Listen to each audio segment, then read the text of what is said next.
Hello and welcome to episode 10 of Sister Stories podcast. In this episode, Nadia Ramoutar talks to Sister Agatha Bakahirwa about what inspired her to join the Medical Missionaries of Mary and how spending time with MMM sisters made her feel happy and at home, helping Sister Agatha realise this was the path for her. We hope you enjoy this episode. Thank you for listening. My name is Agatha Bakahirwa, and I'm a Ugandan by nationality from the western part of Uganda. And I'm from a family of 8, 5 boys and 3 girls. And I'm the second last born. So my family was Catholic and very strong. So I used to go to church with my dad. I'm so close to my dad more than my mom in the family. And I didn't stay with my mom most of the time. So I would be with my dad going to church, going to school, from church to school, from church to school, and then home to pray with the sisters and all that. I think growing up, I used to see sisters, but not missionaries. And they were diocesans. I used to admire them a lot. And I studied in Catholic girls' schools. They're so common in my country. So we used to have sisters all around. And I used to admire them so much.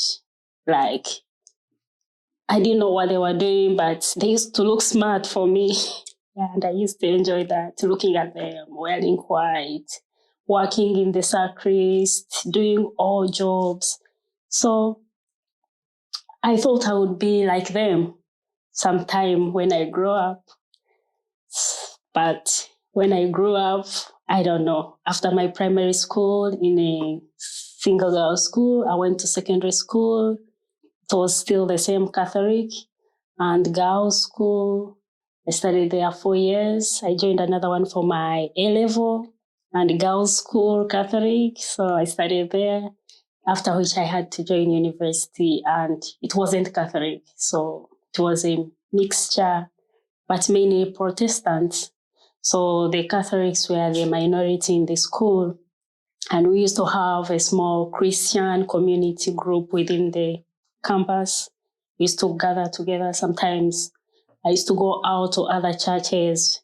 We used to have Franciscans near our campus. So sometimes I would go to pray with them. So I just liked it so much. And growing up, I was so outgoing also with my friends, like going out for parties, birthdays. So I enjoyed every bit of it.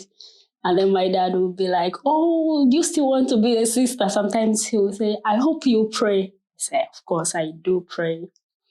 But when I decided to be a sister, my friends were so surprised, like they couldn't believe it. So knowing the MMMs, I had just finished my exams. That was in 2016. And I was still at the hostel staying with 3 of my friends. We were renting together, looking for jobs, for what to do. And then my elder brother called me and said, "Now that you have finished, I think after your graduation, we have to prepare Thanksgiving for you. So I want you to go and print out a few invitation cards for some of our friends that we can invite." So I went to a friend's stationery to do that. And then I got this old magazine called Leadership. It is a Catholic magazine in Uganda. And the MMMs normally advertise there. They have a page for vocations. So as I was reading through it, this page for MMM got my attention. Then I told my friends, I said, "Oh, I think I'm interested in this. Let me get the number from there." And they all laughed at me. They said, "What are you going to do with the contact?" I said, "I think I want to call them." So they thought I was joking.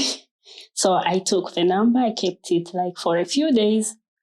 Then afterwards, I decided to call. But I was so scared. I said, "What am I going to tell them when they pick up?" So when I made the first call and it went through before the other person could answer, I just hung up. And then my friends were like, "Oh, we thought you were serious. What is it about? I said, oh my God. So I think when the sister came and saw the call, she thought it was a missed call. So she called back. And when she called back, okay, I gained some courage to pick. And then I said, okay, sister, I got this contact in a magazine. I wanted to know more about the MMMs. And she was so happy. And she was so interested in me. She asked me where I was, what I was doing. And this was Sister Angelina Chika. She was the vocations directress in Uganda, a very happy woman. So after talking to her, she said, okay, now that you are in Mbara, Mbara is in the Western where I was staying. She said, we have one aspirant there. Next weekend we'll be coming to visit her. Can we see you? Oh, I said, my God, this is so fast. She wants to meet me. So I just told my friends after that, I said, the sisters will be coming around to visit us.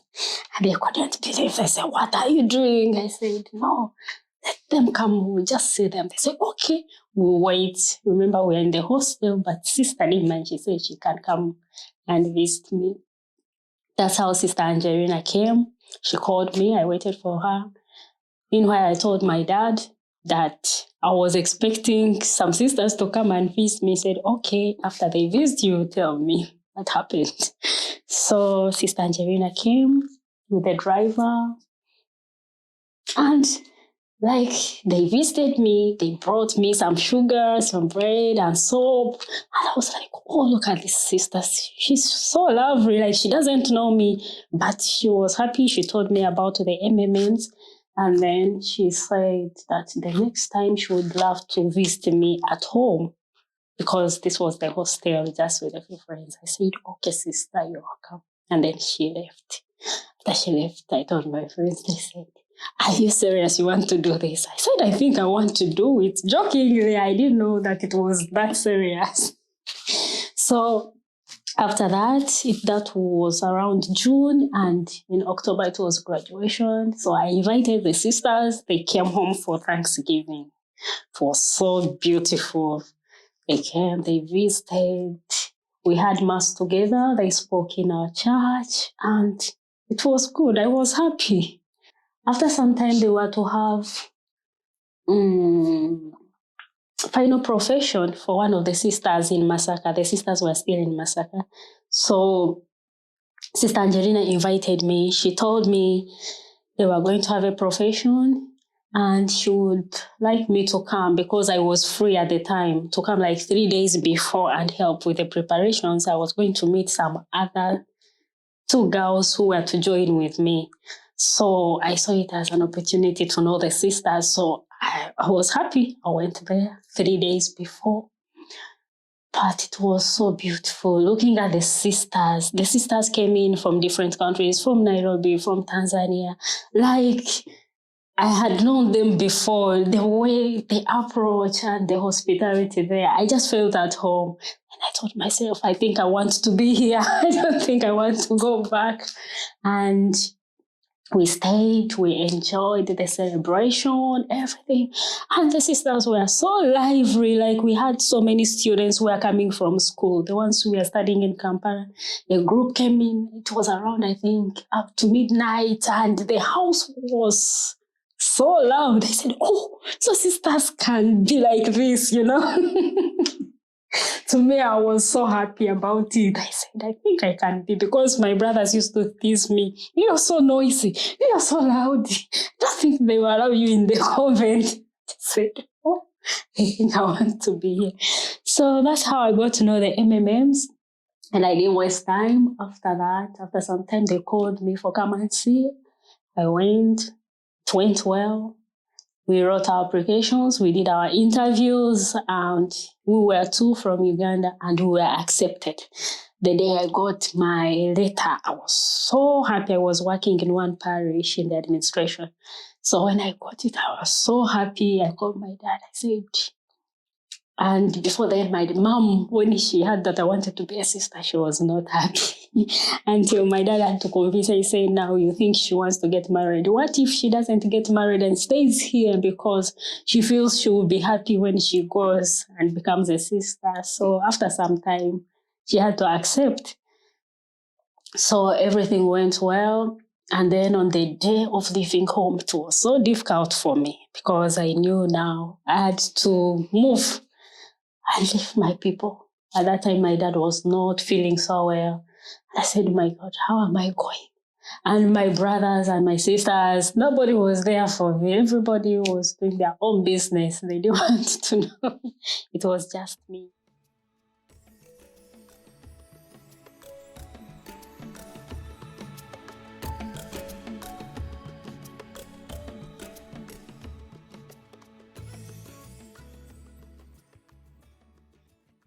But they were okay with it because it was my decision. But like when they reached, I just packed my bags, I put them there. And I was like, oh God, do I really want to go now? I had a second thought. I said, do I really want to do this? And I was praying this morning, this afternoon. I haven't left the house. And then my other colleague is calling me. She's asking me, Agatha, are we going or you're not going? I said, I'm coming, wait for me. She was somewhere else also. I had asked her to wait for me. But I was undecided. So my dad came out of his room and said, oh, you're still here. Are you not ready to go? I said, I think I'm going. But he said, if you don't want to go, just call them and tell the sisters I'm not coming so that they will not be waiting for you. I said, God, I told my elder sister, I said, come and escort me. I'm going. So I left the house. I went. I remember I arrived at night. It was around 3 at night. So I arrived. The sisters welcomed us. We stayed for 3 months around before we moved to Tanzania for our formation to meet the others. It was really good, the journey. Didn't know anything. In Tanzania, they speak only Swahili. If you know English, you may not be able to speak it. So a lot of people speak Swahili because that's their national language. So it was a bit of struggle. Like on the bus, they had given us directions. Anyway, the sister stayed by the roadside. So we had to stay awake, actually. After crossing the border, you had to stay awake so that you not miss the destination. We arrived, we met other sisters, one from Malawi, some from Tanzania. But it was really lovely. And after that, 2 years down the road, went back home for holiday. And then we went to the novitiate in Nigeria, another journey. That was very tough for my family because I used to hear a lot of things about Nigeria, and it was very far. Tanzania was a bit nearer to Uganda, but Nigeria so far, and they were worried about me. So time and again, they would call my aunties. They would call and ask me, how are you? Are you okay? And when COVID came, God, they thought I would die there. So it was 2019. And everybody was locked down and it was really hard. But the good thing that I appreciate, that time I remember Siobhan was the congregational leader. So she was also on canonical visit. So the lockdown found her there. So they said we could have our phones as novices. We used to have them from time to time, like during weekends, once in a month. But they said they need them to get in touch with their families to know if they are really doing okay. And it was a bit helpful for us, very helpful. Everything that was going on, we used to know, and it really kept us moving until we professed and left in 2021. So I couldn't wait to be home again.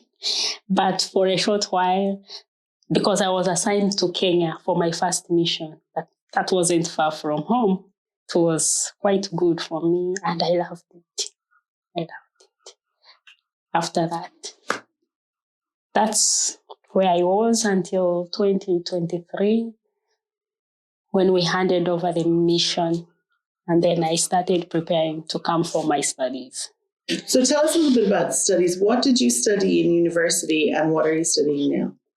Okay, when my first degree, I studied business administration, and it was a mixture of everything. Like, used to do a lot of things. Then in the third year, they will tell you to specialize if you want to do accounting or marketing or management and all that. So I specialized in management for my first degree, and that's what I was doing. So But after joining MMM and after my profession, I found myself in Eldoret working in the administration and doing finance, doing the accounts, and in the community doing accounts. And they were like, okay, they started asking me, would you be happy to do accounting and finance as your main course? I said, yeah, I think I can do it. Before then, when I was doing the course, when I was doing a choice for my first degree, I thought accounting and finance was so tough for me, but doing it practically with a little bit of foundation, I found if you understand the basics, it's not that hard for me. So I was ready to take it on, and that's what I'm doing here. Why is having a business background so important for MMM? Well, I think for us, MMMs is very important because, like in most of the ministries that we run, our charism is healing, but it contains everything that has to do with it. Like when we have hospitals, we'll be able to have people who can do the finance part of it and the management, and then looking for funds also, and even managing our projects. We really need people who are inside who will be able to know what is going on. Yeah, and look for ways of sustainability.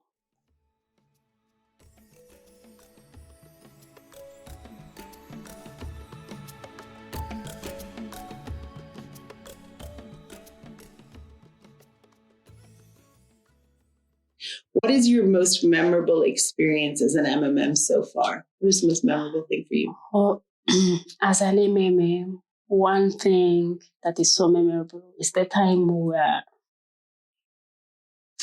were leaving Eldoret, my first mission. Like I went there and I loved it so much, and the people there, and it was really so good. But seeing it gone, like knowing that you won't be there, and especially for the people that you've worked with for some time, it was such a painful experience for me. Especially like we used to have palliative care, and we used to have a hunger relief program where we used to give some food to the needy and the elderly. And most of those people were sick and they were taking drugs. We used to take drugs to them, and there's no way they can take drugs without food. So we used to give them a bit of food so that it can keep them going. But at the time we were leaving, it was so hard for the people also to believe and to take it. Like we were going, and the people that were going to take it up, they were like, we want to be able to continue with some of these ministries. So some of those projects were removed even before we left. So I could see like how people really felt the pain of the sisters leaving. So maybe you could explain a little bit about what happened to Eldoret.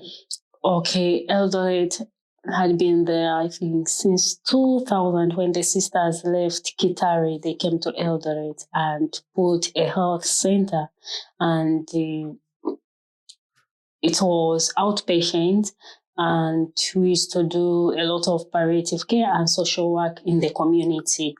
So it has stayed for over, I think, 23 years by the time we left. So, and we had, the time they went there, they said it was the time of famine and war, the time they had the elections there in Kenya and had a bit of insecurities and many people died. So they were helpful at that time. Like they had the feeding programs for the children. But in the recent years, so many private hospitals have come up and government hospitals. So the people can easily decide nowhere to go, get maybe cheap services. Sometimes they go there, they don't even get the drugs. They have to come back to us. So, and then many congregations have also come up around there. So the press has developed like a lot of needy people. You may find them outside in the slum areas. You go and look for them. So we will be attending to all those people who don't really have anything. So at the time we left, I think the sisters had seen there was a need for us to go and find somewhere else where there will be a greater need than where we were at the time. Yeah, because the people around had developed and only for a few people that we were really looking after. Yeah. What do you enjoy most about being an MMM? Well, a lot. I enjoy a lot. And especially the cultural diversity in the MMM. When you join any MMM community, you're just at home. Like, you feel at home, you're welcomed. There's nothing like you're able to come as you are. It's like, before I joined, I used to see their posters around. Come and join the extraordinary adventures. Be ready to walk in past that I knew. Those are some of the things that really inspired me. Like, I like traveling a lot. So to me, I just enjoy every bit of it. Like, sending me anywhere, I just love it. Yeah.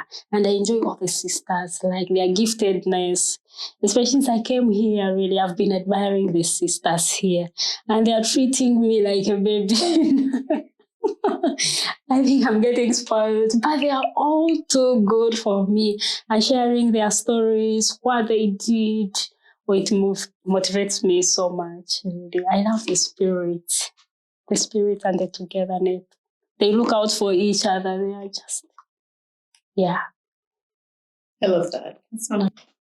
What do you think some challenges have been for you? Like when you started, when you thought about becoming an MMM, did it ever occur to you that you would move to Europe and live in Ireland for 3 years and go to university? No, it never occurred to me that I'll be moving up to here, where I knew I was going to be a missionary, but the reality of it all, I was open for it, but the reality, when it comes, you just feel, oh God, I'm leaving home again. I'm doing this. It comes, of course, you have to miss your people, and then the challenge is sometimes the food, the weather.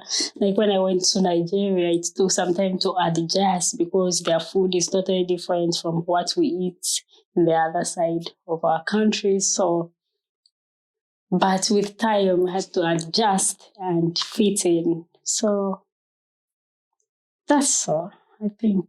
Yeah. The food, and then in Tanzania, a bit of language, because we could go to offices to process our immigration things, and then everywhere is written in Kiswahili. You have no idea what it means. And then they will tell you, enter an office, when you start speaking English, then they'll tell you have to learn Kiswahili. So, yeah. Did you learn some Swahili? Oh, yeah, I speak it so well, because in Kenya, they also speak Swahili. So when I went there to work with the people, and I love it so much. I had to join the choir. I had to, so that you can easily learn the language. Yeah. Swahili is a beautiful language. Very beautiful. It's very lyrical. I really love it. Okay. What is your prayer for the world? What would you like to see happen? Well, my prayer for the world, I just pray for peace, and I wish each one of us could really look at the other, like see the Christ in them, especially the suffering, really. If we could be able to take care of the person next to us, I think the whole world would be in peace. Yeah, because there are so many people outside suffering because of different things. Yeah, and I don't think it was God's plan that people should suffer. So I pray that we could realize that, and then with time start taking care of our neighbors. What would you say to anyone who is thinking of becoming an MMM? Well, if anyone is thinking of becoming MMM, just want to say that you'll never regret your decision, of serving Christ through MMM, because I feel MMM is just, I wouldn't say, just come as you are. You just come as you are, and then you are embraced, and then you are out into the world, just at the service of the others. Yeah, I think just to give out yourself wholeheartedly. You want to regret. Yeah.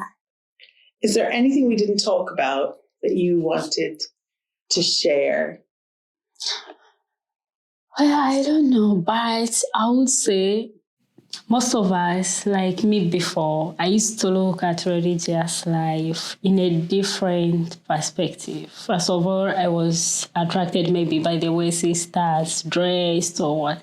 I feel it's more than that, and it's not until you take a step that you come to discover of your inner longing. Sometimes you don't discover what is motivating you until you're there, because sometimes we look at it, we don't even understand what are they doing there. We just see the outside picture of it. People will see you in the ministry, but they really don't understand. And another thing is to say that we are all called differently.